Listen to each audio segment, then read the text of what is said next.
এই সবর হচ্ছে মহা ক্ষতি থেকে বাঁচার জন্য 4 নম্বরের বিষয়। এটা হলো কয়টা কথা আমাদেরকে ক্ষতি থেকে রক্ষা করবে? বলেন না কয়টা? 4টা। তার একটা হলো কি? 2 নম্বরে কি? আমলে সালেহ। 3 নম্বরে কি? হকের দাওয়াত। 4 নম্বরে কি? সবর। একটু জোরে সোরে জিকির করেন, লা ইলাহা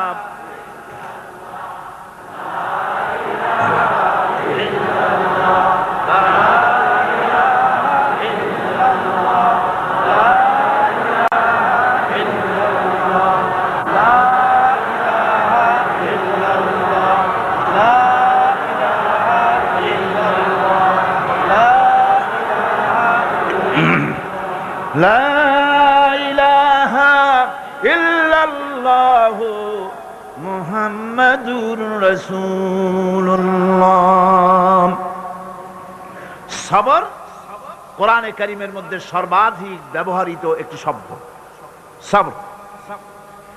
আরবি ভাষায় বিভিন্ন অর্থে এই সবর শব্দ এসেছে, তবে সাধারণত সবর শব্দের অর্থ হচ্ছে অবিচলতা, দৃঢ়তা, সহিষ্ণুতা, মন মেজাজের সমতা, ধীরতা, কষ্ট সহিষ্ণুতা, বরদাস্ত, এগুলি হচ্ছে সবরের অর্থ। আমরা মনে করি সবর হচ্ছে ধৈর্য। হ্যাঁ, ধৈর্যটা ঠিক, কিন্তু সেই ধৈর্যের অর্থ কি? এই ধৈর্যের অর্থ এই নয় যে কেউ আপনার একটা থাপ্পড় মারবে আর আপনি বলবেন, ভাই হাতে ব্যথা পাইছেন নাকি, তাহলে আমার আর একখান থাপ্পড় দিয়ে দাঁত যে কয়টা আছে তাও ফালাই দেয়। এর নাম সবর না। সবর হলো বিপদে আপনি হতাশ হবেন না, বিপদে ভেঙে পড়বেন না, বিপদে থাকবেন দৃঢ়, অবিচল, মাথা ঠান্ডা, সুস্থ মস্তিষ্কে বিপদকে ওভারকাম করার জন্য কৌশল অবলম্বন করবেন। এটাই হচ্ছে সবর।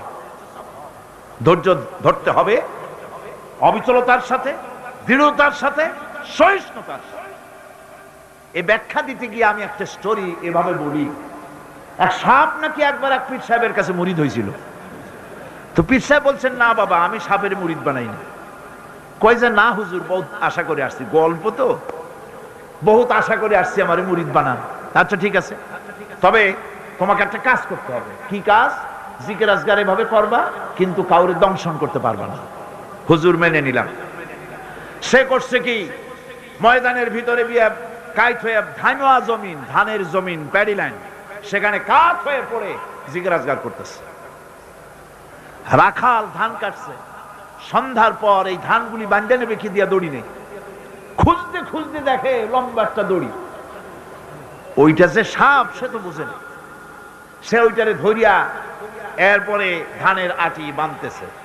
সাপে তো খুব মহারাজ, সাপ তো আর যেই সেই সাপ না, মারাত্মক সাপ। সাপ বলতেছে, আরে বাবা, তুই আমারে দড়ি মনে করলি, আমি তোর কেমন দড়ি, মুরিদ না হইলে টার পাওয়া দিতাম।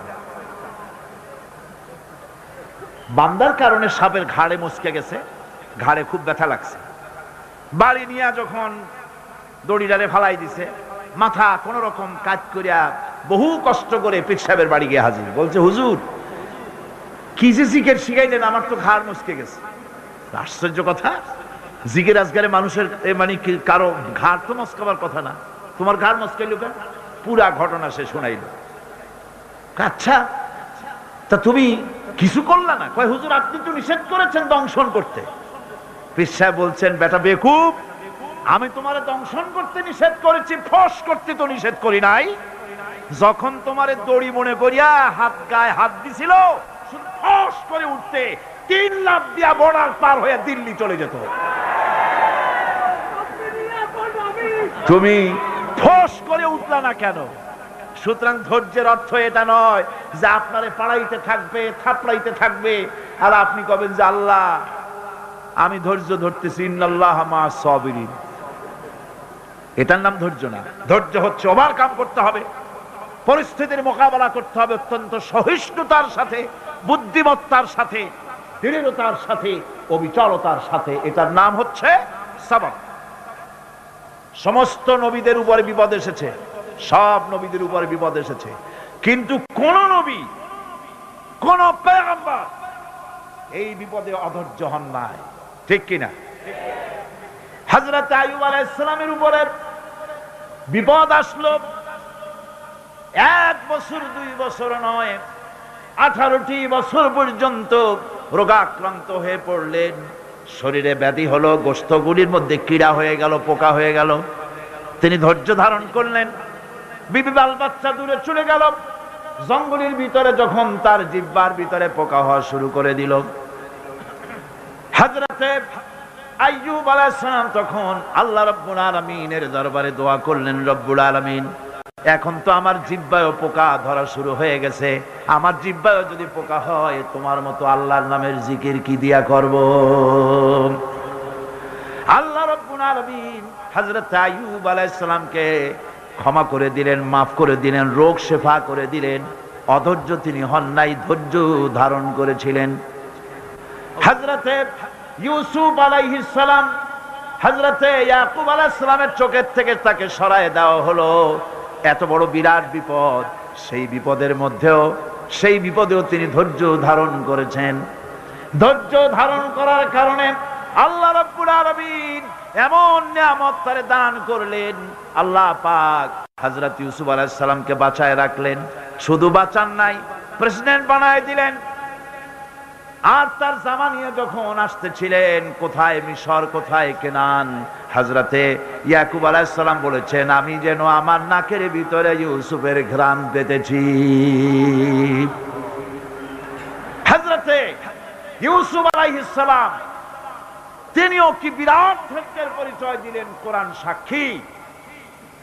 সামনে তার সেই 11 ভাই যারা তাকে ফেলে দিয়েছিল গর্তের ভিতরে। হযরতে ইউসুফ আলাইহিস সালাম ইচ্ছে করলে তো 11 জনকে মারিয়ে ফেলাই দিতে পারতেন, ঠিক কিনা? কিন্তু তা তিনি করেন নাই। 11 ভাইকে তিনি চিনেছেন, সাহায্য করেছেন।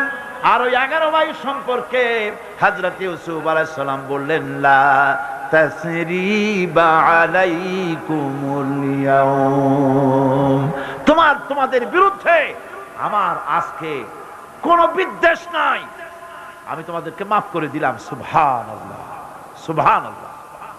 রাসূল করিম সাল্লাল্লাহু আলাইহি ওয়াসাল্লাম এই ধৈর্যের পরিচয় দিয়েছেন। কত মার তাকে দিয়েছে তায়েফের ময়দান। যারা তায়েফে গেছেন তারা দেখেছেন, সরু রাস্তা, দুই দিকে পাহাড়, এই দুই দিক থেকে যুবকেরা পাথর নিক্ষেপ করছে, আর তিনি পড়ে যাচ্ছেন। আবার কাফেরেরা জবরদস্তি করে হাঁটাচ্ছে, আবার পাথর মারতেছে, আবার বেহুশ হচ্ছেন। 3 বার বেহুশ হয়ে পড়েছিলেন। ফেরেশতা বলেছে, হে আল্লাহর নবী, আমাদেরকে অনুমতি দেন, আমাদেরকে হুকুম করে দেন, আমরা এই পাহাড় গুলি দিয়া চাপা দিয়া কাফের গুলিকে শেষ করে দেই। নবীজি তখন বলেছেন, আমি যদি তোমাদেরকে হুকুম করি আর আমার হুকুম মতো যদি সমস্ত কাফেরদেরকে পাহাড় চাপা দিয়া সব যদি মেরে ফেলে দাও, তাহলে একটা কাফের যদি না বাঁচে, কার কানে পৌঁছাবো? লা ইলাহা ইল্লাল্লাহু মুহাম্মাদুর রাসূলুল্লাহ। নবীজি গায়ের রক্ত মুছে 2খানা হাত আল্লাহর দরবারে তুললেন আর দোয়া করলেন, আয় আল্লাহ রব্বুল আলামিন, এই কাফির বেঈমানের আমারে চেনে নাই, বোঝে নাই, আমি যে তোমার নবী, ওরা তা বুঝতে পারে নাই, না জেনে না বুঝে আমার উপরে যে অত্যাচার করলো, আয় আল্লাহ, তুমি যেন রাগ করে এই কাফেরদের পরে তুমি যেন গজব নাজিল করো না। ধৈর্যের চূড়ান্ত নমুনা দেখিয়েছেন বিশ্বনবী মুহাম্মদ রাসূলুল্লাহ সাল্লাল্লাহু আলাইহি ওয়াসাল্লাম। উহুদের, বুখারী শরীফের কিতাবুল মাগাজির মধ্যে আছে, উহুদে চতুর্দিক থেকে রাসূল করিম সাল্লাল্লাহু আলাইহি ওয়াসাল্লামকে ঘেরাও করা হয়েছে। হুজুরকে পাহারা দিতে দাঁড়িয়েছেন সাহাবায়ে কেরাম, বুক দিয়ে রাসূলের দিকে ফেরা, পিঠ পিছনে ফেরানো আছে। কাফেরেরা তীর নিক্ষেপ করছে, এই তীরগুলি এসে হুজুরের সাহাবীদের পিঠের মধ্যে ঢুকছে। হাদিস শরীফের ভিতরে এসেছে, রাসূলকে হেফাজত করার জন্য যত তীর মারা হলো, সাহাবীরা তীরগুলি পিঠে ধারণ করলেন। একা হযরত তালহার পিঠে ৮০টা তীর প্রবেশ করেছিল। রাসূলুল্লাহর দান্দার মোবারক শহীদ হয়ে গেল। হুজুর পড়ে গেলেন। হযরতে ফাতেমা রাদিয়াল্লাহু তাআলা আনহা ছুটে এসে হুজুরের রক্ত বন্ধ করার জন্য চেষ্টা চালাতে লাগলেন, রক্ত বন্ধ হয় না। হযরতে আবু উবাইদা রাদিয়াল্লাহু তাআলা আনহু হুজুরের মস্তকের ভিতর থেকে লোহার কড়া দাঁত দিয়া কামড়ায়া বহু কষ্ট করে উঠালেন। কপাল দিয়া রক্ত পড়ে, মুখ দিয়া রক্ত পড়ে, দুই হাত দিয়া রাসূল চেহারা বুঝে এনে হাতে দেখেন রক্ত।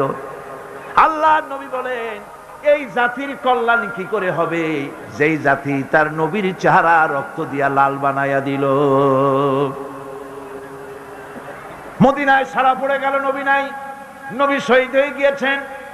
চতুর্দিক থেকে লোকেরা দৌড় আরম্ভ করলো। একজন মেয়ে লোক দৌড়ায়। সাহাবীরা জিজ্ঞাসা করেন, কোথায় যাও? মেয়ে লোকটি বলতেছেন, উহুদের দিকে যাই। বলে যায় কোনো লাভ নাই, উহুদে যে যেতেছ যে কোনো লাভ নাই, যেহেতু তোমার যে দুটি ছেলে এসেছিল ছেলে দুটি শহীদ হয়ে গিয়েছে।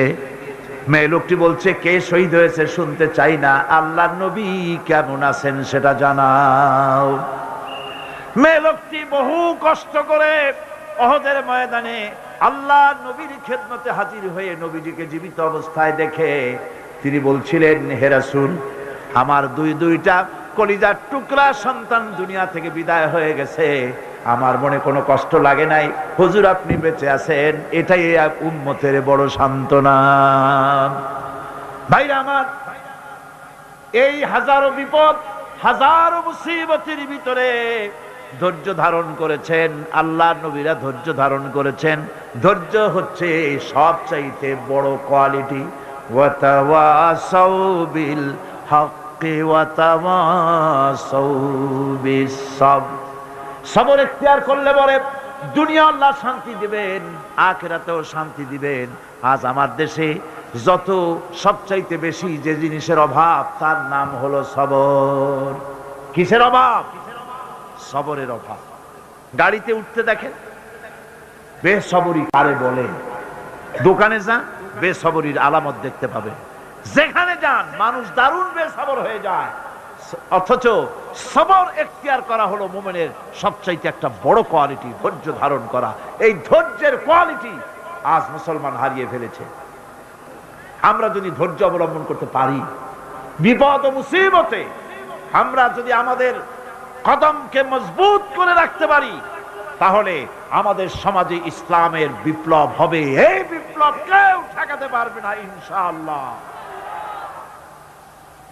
বিপদে দৃঢ় হতে হবে, মজবুত হতে হবে, সবর এখতিয়ার করতে হবে, তাহলেই আমাদের কাঙ্ক্ষিত আল্লাহর দ্বীন জমিনে প্রতিষ্ঠিত হবে। মহব্বতের সাথে একটু জিকির করেন, সুবহানাল্লাহ, আলহামদুলিল্লাহ, লা ইলাহা ইল্লাল্লাহ, সুবহানাল্লাহ, আলহামদুলিল্লাহ, লা ইলাহা ইল্লাল্লাহ, সুবহানাল্লাহ, আলহামদুলিল্লাহ, লা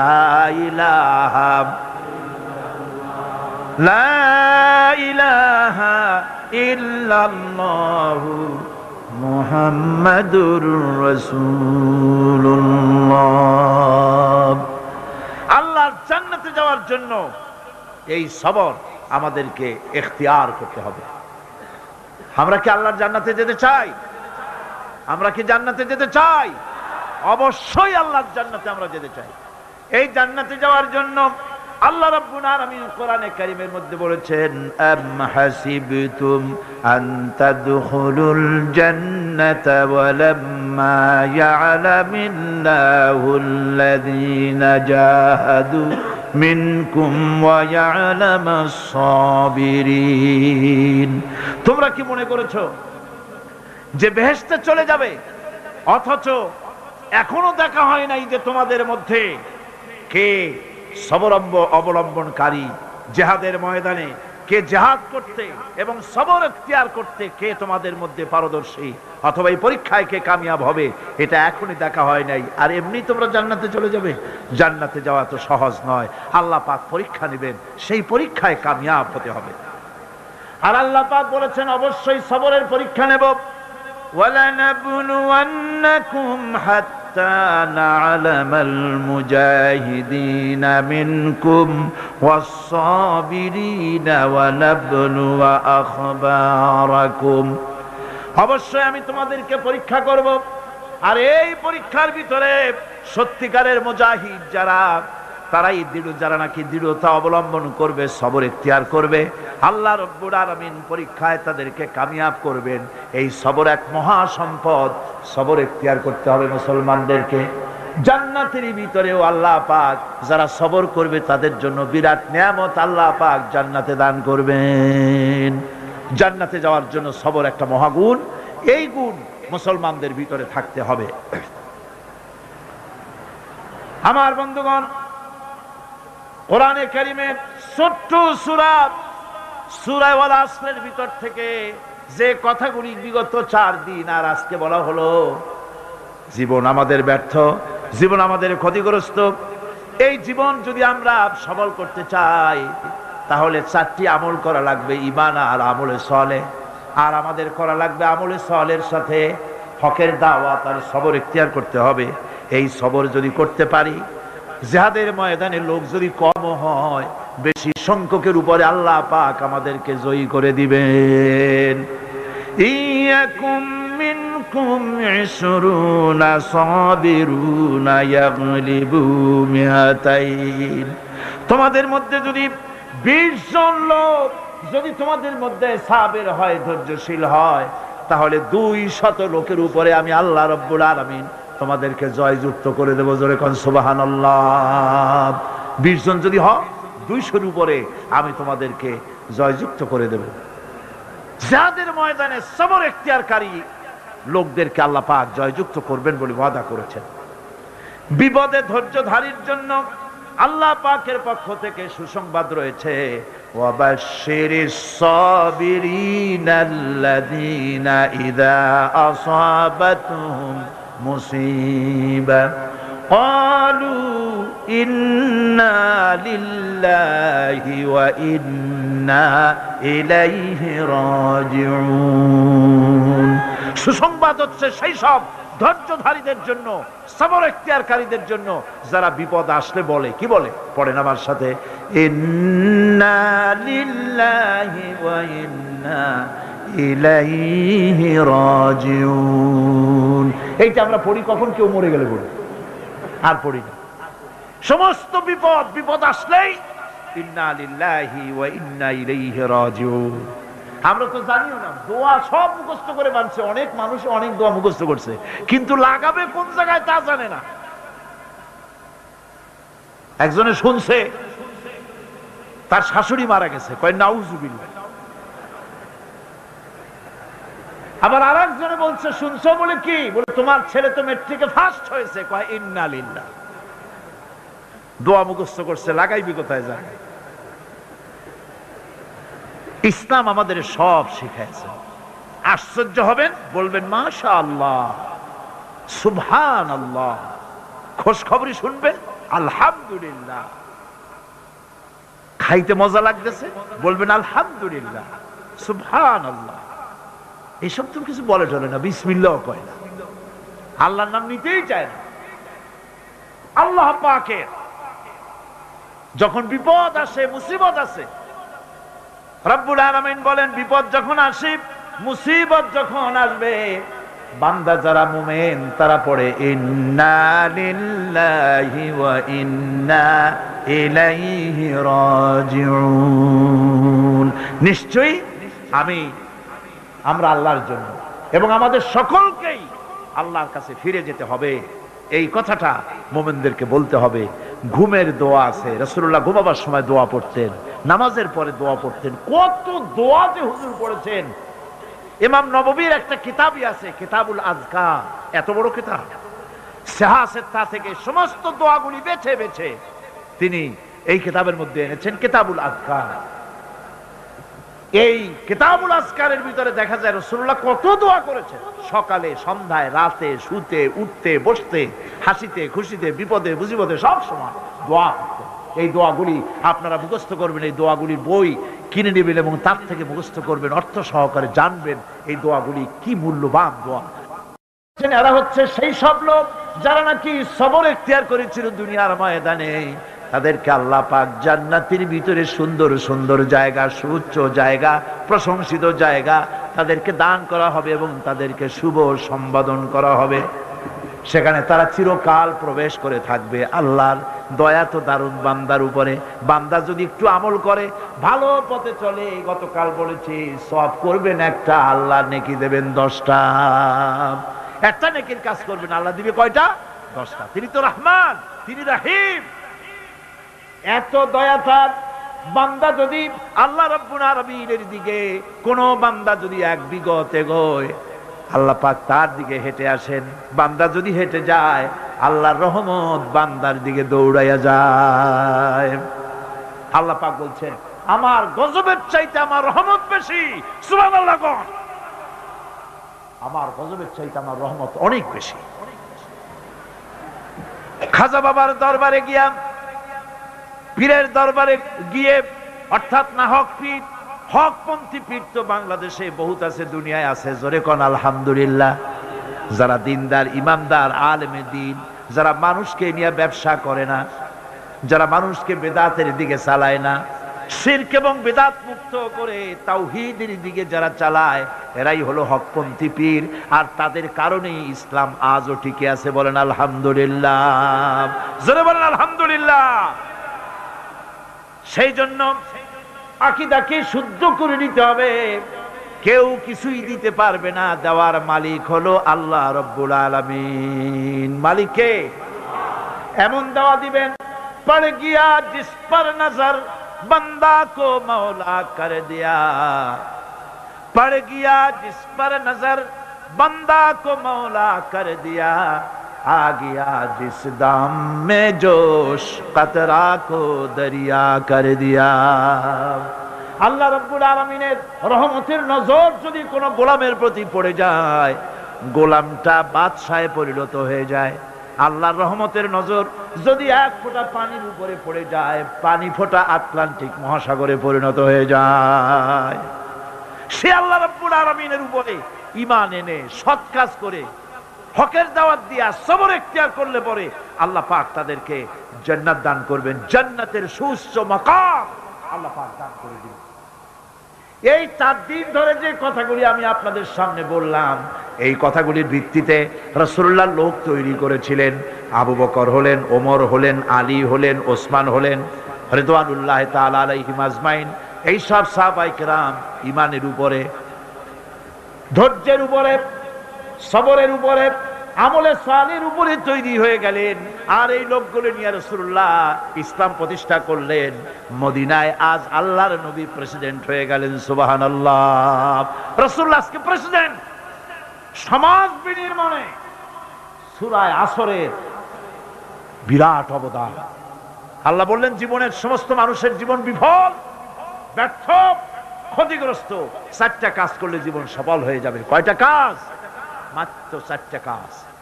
এই 4টি কাজ যদি বাংলাদেশের জনগণ করে, ঈমান যদি আনে, সৎ কাজ যদি করে, হকের দাওয়াত যদি দেয়, কোনো ভয় পাবে না। মসজিদের মেম্বারে বসে হক কথা বলবে, তাতে চাকরি থাকুক আর চলে যাক। এর নাম ইমাম। এর নাম কি? এর নাম ইমাম। ওই যে ভারতের ইমাম বুখারীর কথা বোধহয় গত বছর বলছিলাম। ইমাম বুখারীর কথা, বাপের বেটা। দেখছেন কথা কি কায়দায় কয়। সুবহানাল্লাহ বিহামদি।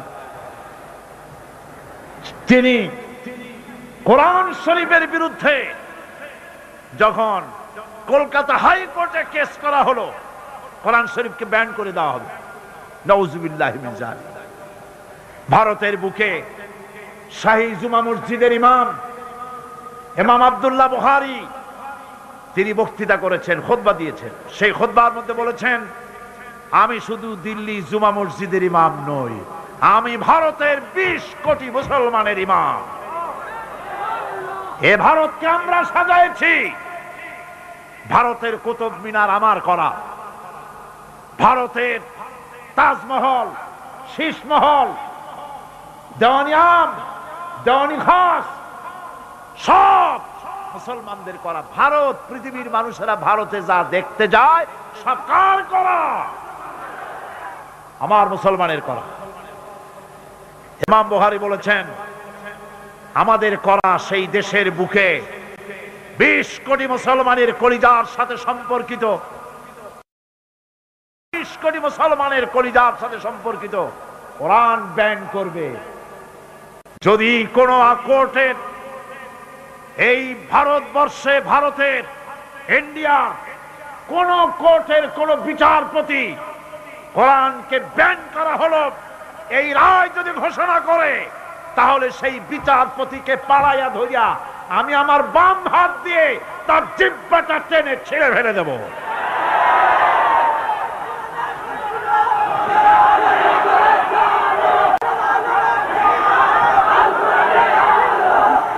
সুতরাং আজ ওলামাদের সবচাইতে বড় দায়িত্ব, সবচাইতে বড় দায়িত্ব কার?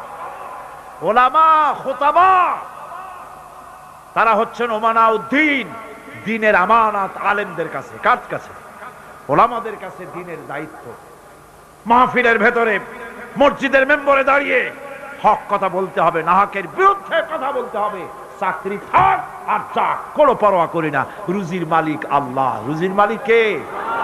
জোরে চিল্লা এখন কে?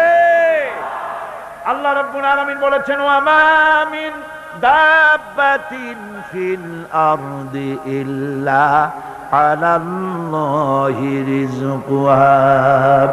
এই পৃথিবীর বুকে এমন কোন বিচরণশীল জীব নাই যে জীবের রিস্কের দায়িত্ব আমি আল্লাহ আমার নিজ হাতে গ্রহণ করি নাই। বেটা রিজিকের মালিক আমি, তুমি সুসু করো কেন? তোমারও তো ভয় কেন? হক কথা বলতে হবে। হক কথা যদি সাহাবায়ে কিরাম না বলতেন, তাহলে মক্কা ইসলাম শেষ হয়ে যেত, মদিনা পর্যন্ত আসতে পারতো না। ঠিক কি রকম? আমাদের শানদার মাঝি, ওলামায়ে কিরামদের রয়েছে শানদার মাঝি, অর্থাৎ উজ্জ্বল অতীত, উজ্জ্বল অতীত। স্বাধীনতা সংগ্রামে ওলামাদের অবদান অনস্বীকার্য।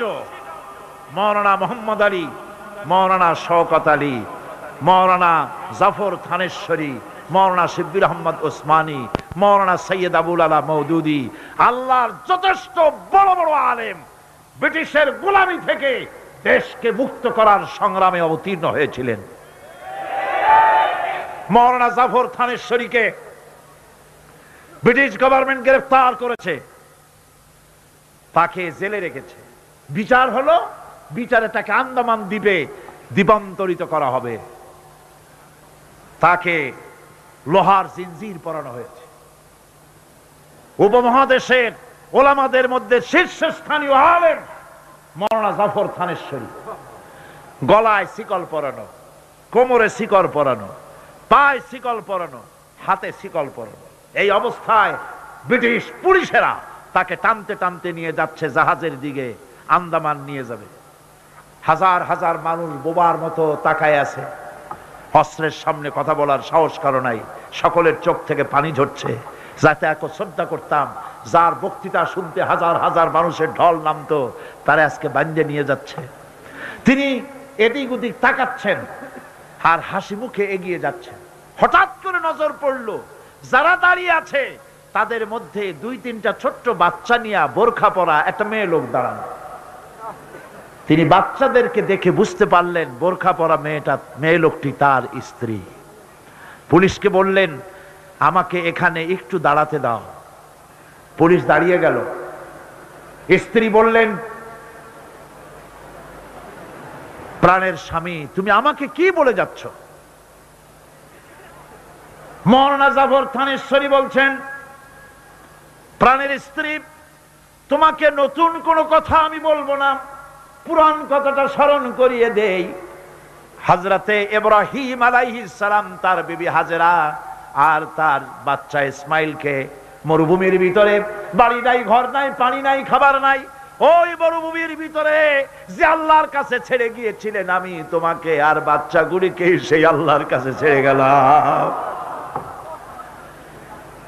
ব্রিটিশ সরকারের পতন হলো, জিল্লাতির সাথে বিদায় হলো, ওলামাদের রক্ত রক্তের উপরে স্বাধীনতা কায়েম হলো। আজ ইতিহাস থেকে আলেমদেরকে, পীরদেরকে মুছে ফেলার ষড়যন্ত্র চলছে। এদেশে ইসলাম এনেছে আল্লাহর ওলিরা, আল্লাহর পীর বুজুর্গ, আল্লাহর ওলিরা। তারা এই দেশে উলামায়ে কেরাম ইসলাম এদেশে এনেছেন। তাদের কারণেই এই দেশে লক্ষ লক্ষ মসজিদ হয়েছে, মাদ্রাসা হয়েছে। উলামায়ে কেরামদের সঙ্গে বেয়াদবি করে কোন সরকার টিকতে পারে নাই, ভবিষ্যতেও। উলামাদের আজ এক হওয়ার সময় এসেছে। ওয়াতাসিমু বিহাবলিল্লাহি জামিআন ওয়ালা তাফাররাকু। ঐক্যবদ্ধ হয়ে আমার রশিকে মজবুত ভাবে ধারণ করো। আমার রশি হলো কি? জোরে কোন কি? এই রশি, এটাকে আল্লাহ রশি বললেন। হাবলুল্লাহ, এটা আল্লাহ রশি। এই রশি আল্লাহ ছাড়িয়ে দিলেন কোথায়? দুনিয়ায়। আমরা ছিলাম কোথায়? তাও মনে নেই। আমরা ছিলাম জান্নাতে। আমাদের বাপ মা কোথায় ছিলেন? জান্নাতে ছিলেন। জান্নাত থেকে পড়লাম কোথায়? দুনিয়ার নামক কুয়ার মধ্যে। কুয়া থেকে কুয়ায় পতিত মানুষ উঠাবার জন্য সবচাইতে সুন্দর জিনিস কি? বাঁশ না লাঠি? রশি। রশি হলো সবচাইতে